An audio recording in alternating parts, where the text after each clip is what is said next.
coming out of the temple, his disciples were looking around, and one of them said, "What great stones! What buildings!" And Jesus said to him, "Do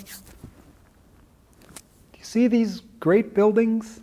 Not a stone will be left upon a stone that won't be torn down." Now when they were seated on the Mount of Olives, Rock and James and John and Andrew asked him about this, saying, "Well, when will this be? What will be the signs that this is about to take place?" And Jesus said to them, "Look out that no one lead you astray. Many will come in my name, saying I am, and then lead many astray. When you hear of battles and reports of battles, don't panic. It's inevitable that these things take place, but it's not yet the end. Nation will rise against nation, empire against empire. There will be earthquakes in many places. There'll be famine.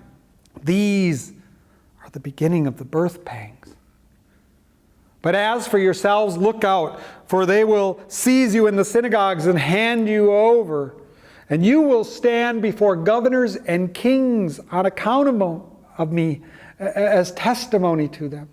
And the good news must first be proclaimed to all the Gentile nations.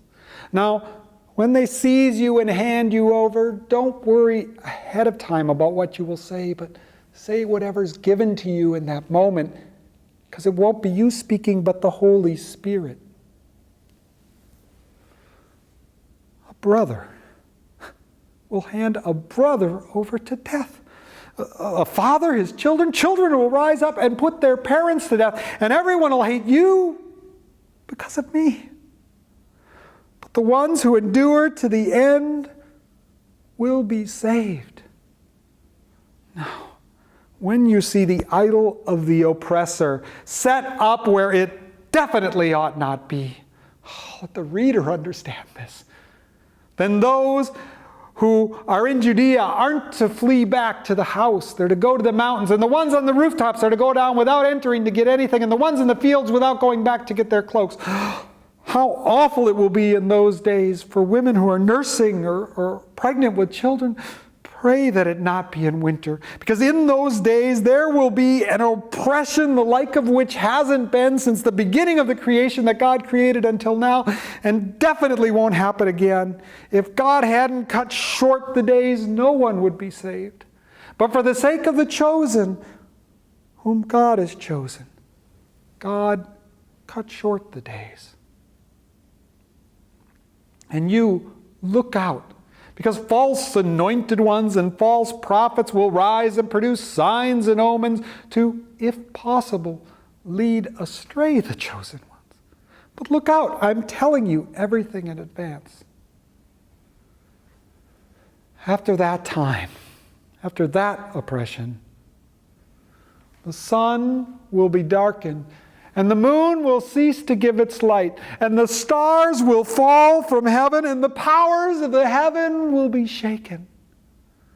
Then they will see the human one, seated on the right hand and coming on the clouds of glory.